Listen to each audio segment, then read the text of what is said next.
ये बहुत सिंपल है। अगर आपको मल्टीपल ऑर्डर्स आ जाते हैं तो आप सबसे पहले अपनी डिवाइस को बिजी कर दें, ताकि आप अच्छे से काम भी कर लें और आपको और ऑर्डर आने का ना हो कि भाई एकदम से और ऑर्डर आ जाएगा।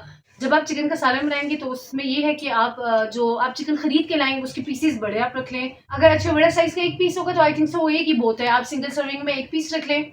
अस्सलाम वालेकुम viewers, welcome back to my vlog. तो आज फूड पांडा की चीज़ का न्यू व्लॉग में लाई हूँ आपके लिए। सबसे पहले तो मैं आपसे अपनी खुशी का इजहार करना चाहूंगी कि आप लोग मेरी फूड पांडा सीरीज की जो वीडियोस हैं वो बहुत ज़्यादा पसंद कर रहे हैं। आप उसमें बहुत अच्छा रिस्पॉन्स दे रहे हैं और आप जो फूड पांडा से रिलेटेड मेरे से क्वेश्चन पूछते हैं, मुझे बहुत अच्छा फील होता है। मैं यही चाहती हूँ कि मैं आपके हर क्वेश्चन का आंसर करूँ ताकि आप लोग भी काम स्टार्ट कर सकें, और आप जैसे और भी बहुत से लोग जो काम स्टार्ट करना चाहते हैं वो उनको थोड़ा सा कॉन्फिडेंस मिले, वो भी काम स्टार्ट करें, तो मुझे बहुत खुशी होती है। तो जो भी आपके जहन में सवाल होते हैं, कुछ भी होता है, आप मुझसे पूछ लिया करें, आप मुझे लाजमी कमेंट किया करें।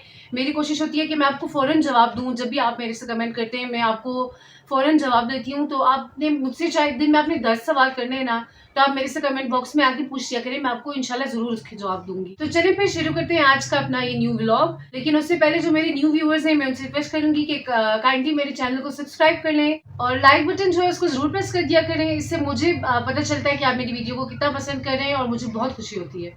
तो आज का पहला सवाल ये है, हमारी एक सब्सक्राइबर ने पूछा है, वो पूछी थी कि अगर एक ही साथ मल्टीपल ऑर्डर्स आ जाएँ तो उसके उसके लिए फिर हमें क्या करना चाहिए? हमें या तो मतलब फूड पांडा वालों को फ़ोन करके कहना पड़ेगा कि अब आप और ऑर्डर्स ना भेजें या क्या? तो उसके लिए ये देखें, जब मैं काम कर रही होती हूँ तो मेरे साथ भी अक्सर ऐसा होता है कि एक साथ अक्सर ही ऐसा होता है कि एक साथ ही 3 ऑर्डर्स आ जाते हैं। आपने भी एक एक्सेप्ट किया होता है, साथ ही दूसरा बोल पड़ता है। दूसरे को आप एक्सेप्ट करके आ ही रहे होते हैं, उनके पीछे से तीसरा भी आ जाता है। तो मेरे साथ भी अक्सर ऐसा होता है। तो उसके लिए ये होता है कि देखिए आपने किसी को फ़ोन तो नहीं करना होता। मतलब इसका ये तो नहीं है कि आपको अगर ऑर्डर आ गया तो आप फूड पांडा वालों को फ़ोन करेंगे, नहीं।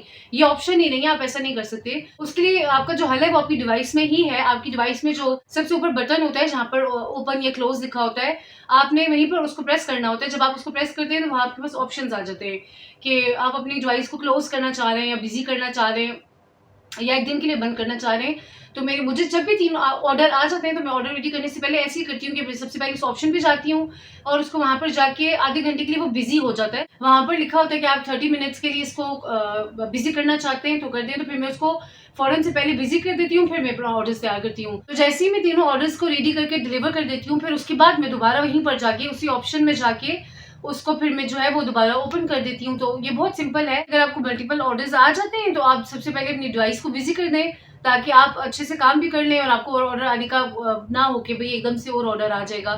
तो और जब आप वो अपने मल्टीपल ऑर्डर्स को आप डिलीवर कर दें तो उसके बाद आप उसको दोबारा ओपन कर लें।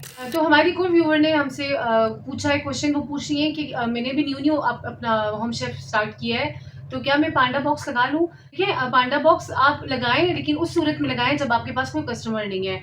अगर आप कस्टमर आ जाता है, 2-3 दिन में आपके ऑर्डर्स आ जाते हैं, आपके अगर 3, 4, 5 ऑर्डर्स आ रहे हैं, तो वो बहुत अच्छी बात है। ठीक है, आहिस्ता-आहिस्ता आपका काम इंशाल्लाह ज़्यादा हो जाएगा। ये है कि देखिए अगर आपने न्यू अपना रेस्टोरेंट स्टार्ट किया है और आपके पास कस्टमर्स नहीं है, तो आप बेशक उसको इस्तेमाल कर लें, आप पांडा बॉक्स लगा लें। पांडा बॉक्स बेसिकली क्या है, वो एक मार्केटिंग टूल है। वो आपकी जो आपका जो रेस्टोरेंट है उसकी मार्केटिंग करेगा। तो उससे फूड पांडा जो है वो आपसे 32 की जगह जो है वो 50% कमीशन आपसे ले लेते हैं। लेकिन फिर उसका फ़ायदा आपको ये होता है कि आपके पास कस्टमर्स आ जाते हैं, आपके कस्टमर्स बन जाते हैं। पांडा बॉक्स लगाने से फिर आपका जो रेस्टोरेंट है वो बिल्कुल टॉप पर आता है। फिर लोगों को दिखाई देता है। जब वो लोगों को दिखाई देता है तो वो फिर आपको ऑर्डर करेंगे। वो आपको ऑर्डर करेंगे, आप उनको अच्छी चीज़ डिलीवर करेंगे, तो फिर वहाँ से आपके कस्टमर्स बन जाते हैं। मतलब 2-1 हफ्ते आप पांडा बॉक्स लगा लें, आप फिर उसके बाद अगर आप बेहतर समझते हैं तो आप उसको ऑफ कर लें। तो उसको ऑफ करने के बाद ये है कि जो पांडा बॉक्स लगाने से कस्टमर्स आपके रेस्टोरेंट पे आ रहे थे, वो उसके बाद भी आपके पास आएँगे। पांडा बॉक्स लगाना जो है उसमें कोई नुकसान नहीं है, कोई नुकसानदेह बात नहीं है, बल्कि उससे आपको प्रॉफ़िट ही मिलेगा। ये है कि जब आप उसको ऑफ कर जाएँगे तो आपकी माशाल्लाह काफ़ी कस्टमर्स बन चुके होंगे, जो पांडा बॉक्स हो ना हो वो आपके पास दोबारा ज़रूर आएँगे। तो इसी पांडा बॉक्स से मुतल्लिक ही एक और क्वेश्चन था हमारी व्यूअर का, वो पूछ रही थी कि मैंने पांडा बॉक्स जो है वो लगा तो लिया है, लेकिन अब वो मेरे से ऑफ नहीं हो रहा। तो आप पांडा बॉक्स वाले ऑप्शन पे ही जाएँगी। जब आप वहाँ जाते हैं तो उसके सामने एक ऑप्शन आ रहा होता है सेटिंग्स का। जब आप सेटिंग्स में जाएँगी तो वहीं पे वो कैंसल भी वहीं पर लिखा होता है। पांडा बॉक्स के सामने ही लिंक आ रहा होता है। लिंक में जब आप जाएँगे वहाँ पर सेटिंग्स में जाएँगे, वहाँ पर कैंसल की जो होती है वो ऑप्शन होती है। आप जब उसको कैंसल करेंगे, तो जब आप कैंसल को दबाएँगे तो आपकी ये जो कैंपेन है ये खत्म हो जाएगी और उसके बाद आपकी सब्सक्रिप्शन भी खत्म हो जाएगी। मतलब उसके बाद आपका पांडा बॉक्स जो है वो खत्म हो जाएगा। फिर जो आपका रेस्टोरेंट है वो पांडा बॉक्स के बगैर ऑपरेट करेगा, मतलब बिल्कुल नॉर्मल हो जाएगा। और उसके बाद जो आपका वो कमीशन है वो भी आपका 32% ही दोबारा हो जाएगा। मतलब आप उसमें से पांडा बॉक्स वाले जो हुए हैं वो एक्स्ट्रा कमीशन नहीं काटे। तो एक और सवाल है जो बहुत सारे लोग पूछते हैं, हर वीडियो में ही पूछते हैं, उनको बहुत ज़्यादा कंसर्न होता है इस चीज़ को लेके कि हमने सुना है कि भाई 18 डिशेज़ हैं, तो हम 18 डिशेज़ कैसे बनाएं, उनको कैसे तैयार करें, हमारे बच्चे हैं, हमें और काम भी है। तो देखें, बच्चे मेरी मेरी भी 2 छोटी बच्चियाँ हैं, मुझे उनको देखना होता है। आपको पता है छोटे बच्चों के साथ हमारा सारा दिन गुजर जाता है, उनके पीछे-पीछे चलते-चलते, उनको देखते-देखते। लेकिन तो देखिए 18 डिशेज़ का ये मतलब नहीं है कि आपको 18 डिश बनानी है, मैं ये बात पहले भी काफ़ी दफ़ा बता चुकी हूँ। आपको बेसिक जो है वो 2-3 डिशेज़ ही तैयार करनी होती है, जैसे मैं भी 2-3 डिशेज़ ही तैयार करती हूँ। अब आपने उसको लेके कैसे चलना है, आपने उन डिशेज़ को आप रोटी के साथ भी रख लें, आप उन डिशेज़ को चावलों के साथ भी रख लें। तो 18 डिशेज़ जो जहाँ तक 18 डिशेज़ तैयार करने की बात है, तो उसका ये नहीं है कि आपने 18 डिशेज़ तैयार करनी है। अब आप 18 डिशेज़ तैयार करने बैठ जाए, नहीं। उसको ये है कि आपने बनानी 3-4 ही डिशेज़ हैं या 2-3 डिशेज़ ही आपने बनानी है।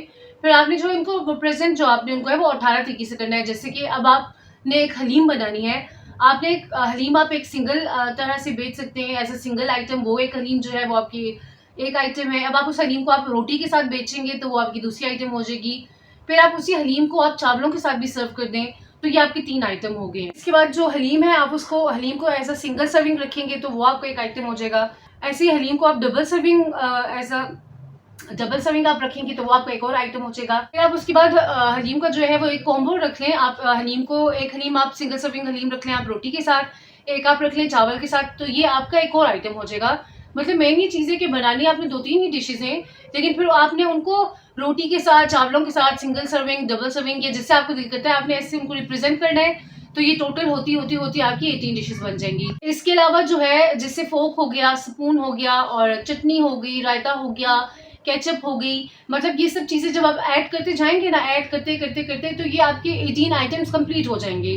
18 आइटम्स का बिल्कुल ये मतलब नहीं है कि अब आपको 18 डिशेज़ बनानी है। एक और सवाल था जो आ रहा था, वो पूछ रहे थे कि भई आप जो है वो 6 घंटे काम कर सकते हैं, 7 घंटे काम कर सकते हैं, इस तरह। तो देखिए फूड पांडा वाले जो है वो पहले महीना जो है वो आपको रखते हैं इस चीज़ का पाबंद कि आपने 10 से 11 से 12 घंटे जो है वो आपने अपना रेस्टोरेंट ऑन करना ही करना है। क्योंकि ये उनकी रिक्वायरमेंट होती है कि आपने 10 से जो 12 घंटे हैं वो ऑन करना ही करना है। तो इसलिए वो पहले महीने इस चीज़ पे ज़ोर देते हैं। उसके बाद जो है आप चाहे उसको 4 घंटे करें, 5 करें, 6 करें, 7 करें, आधा दिन करें, सुबह करें, शाम करें या खाली रात में करें, वो टोटल आप पे है, आप जब मर्ज़ी करें। उसमें वो आपको पाबंद नहीं करते कि आपने इस टाइम करना है, इस टाइम नहीं करना। आप जैसे चाहें, जितना मर्ज़ी चाहें और जितनी मर्ज़ी घंटे चाहें, आप काम कर सकते हैं। लेकिन फिर उसमें ये है कि अगर आप ज़्यादा देर काम करते हैं, तो चांसेस हैं कि आपको ज़्यादा ऑर्डर्स आएँगे, ज़्यादा ऑर्डर्स आएँगे तो आपको ज़्यादा प्रॉफ़िट होगा। लेकिन अगर कोई ऐसे हैं कि जिनके पास टाइम नहीं है या उनके पास टाइम ही शाम में है, चलिए ठीक है, इट्स ओके, तो कुछ ना होने से कुछ बेहतर है, आप चाहें तो आप खाली शाम को काम कर लें। तो ये एक और क्वेश्चन पूछ रही थी, वो कह रही थी कि प्लीज़ आप जो है वो चिकन कढ़ाई का मुझे बता दें कि मैं कैसे बनाऊँ या उसकी सर्विंग कैसे दूँ? तो देखिए चिकन कढ़ाई जब हम भी रेस्टोरेंट में जाते हैं, हम उसको जब खाते हैं, हम ऑर्डर करते हैं, तो चिकन कढ़ाई में बहुत थोड़ा सालन होता है, या मैं कहूँगा सालन नहीं, ग्रेवी होती है थोड़ी-सी, और बोटियाँ छोटी-छोटी साइज़ की काफ़ी सारी होती हैं क्योंकि कढ़ाई के लिए छोटे पीसेज़ ही किए जाते हैं। तो मेरा तो नहीं ख़्याल कि आप चिकन कढ़ाई बनाएँ। अगर आप चिकन कढ़ाई बनाते हैं तो देखें जो भी आपसे ऑर्डर करेगा, अब ज़ाहिर-सी बात है जब उसके पास चीज़ जाएगी तो उसको यही होगा कि भई ग्रेवी हो। अब अगर आप एक चिकन कढ़ाई बनाएँगे और 3-4 बंदे उसको ऑर्डर करेंगे या आप उसको सर्व करेंगे, तो आप उसमें, मेरे ख़्याल में उसमें आप ग्रेवी उसको जो है इक्वली नहीं दे पाएँगे। तो बेहतर तो ये है कि आप उससे चिकन का सालन बना लें। जब आप चिकन का सालन बनाएँगे तो उसमें ये है कि आप जो आप चिकन खरीद के लाएँगे उसके पीसेज़ बड़े आप रख लें। अगर अच्छा बड़ा साइज़ का 1 पीस होगा तो आई थिंक सो वो एक ही बहुत है। आप सिंगल सर्विंग में 1 पीस रख लें। जैसे आप एक लेग पीस रख लें, उसमें फिर आप ऐसा करें कि एक आध आलू भी ऐड कर लें, अच्छा लगेगा। आप सिंगल सर्विंग में 1 बोटी उसको दे दें, आप डबल सर्विंग में उनको 2 बोटियाँ दे दें 2 आलू के साथ, तो ये बहुत अच्छा है। उससे मैं तो आपको ये कहूँगी कि आप कढ़ाई ही ना बनाएँ, आप सालन बना लें, ताकि आप जब बनाएँ चीज़ भी अच्छी क्वांटिटी में बन जाए, और जब आपको वो सर्व करनी पड़े, जब आपको ऑर्डर आए, जब आप दें तो आप उनको अच्छा भर के दे दें, ताकि जो आपको ऑर्डर करे वो भी खुश हो जाए। तो बेहतर यही है कि आप चिकन का सालन बना लें। आप सालन आप किस तरह बनाएँ, आप प्याज़ और टमाटर इक्वल क्वांटिटी में लेके अच्छे 2-3 बड़े प्याज़, 3 बड़े टमाटर अच्छे से उसको फ्राई करके पका के उसको ब्लेंड करके आप अगर बना लें तो बहुत अच्छा मज़े का उसका सालन बन जाता है। तो आप अच्छा सालन बना के ज़्यादा सालन दें, ताकि जो आपको एक दफ़ा ऑर्डर करे तो वो फिर दोबारा आपसे ज़रूर ऑर्डर करे। अब जैसे देखिए मेरे बहुत सारे कस्टमर्स हैं जो बहुत ज़्यादा 3-3 4-4 हज़ार के मतलब बड़े-बड़े ऑर्डर्स भी करते हैं, और वो बहुत एप्रिशिएट भी करते हैं। उनको यही होता है, वो यही कहते हैं कि भई हमें ऐसा होम शेफ कोई नहीं मिला जिसकी क्वांटिटी और क्वालिटी जो है वो वही है जो आज से 5-6 महीने पहले थी। तो अल्लाह का शुक्र है, अल्हम्दुलिल्लाह। मुझे इस चीज़ के लिए बहुत अच्छा भी लगता है, बहुत खुशी भी होती है। और सबसे अच्छी बात ये होती है कि आपके जो ऐसे कस्टमर्स होते हैं वो कहीं नहीं जाते, वो कस्टमर्स आपके पास ही रहते हैं। तो बहुत अच्छा लगता है जब आप अच्छा पकाएँगे, अच्छा देंगे तो कस्टमर्स आपको बहुत अच्छा फीडबैक भी देंगे। और जब आपको फीडबैक अच्छा मिलेगा, आपके रेस्टोरेंट्स पे अच्छी रेटिंग होगी, तो फिर तो आपके पास कस्टमर्स बहुत सारे आएँगे। तो चलिए फिर ठीक है, आज के लिए मेरे ख़्याल में काफ़ी हो गए सवाल। तो चलिए फिर मिलते हैं अपनी नेक्स्ट वीडियो में ऐसे ही और बहुत सारे सवालों के साथ। मेरे चैनल को सब्सक्राइब कर लें, मेरी वीडियोज़ को ज़रूर अपने फ्रेंड्स एंड फैमिली के साथ शेयर करें और मुझे इजाज़त दें तब तक के लिए। अल्लाह हाफ़िज़।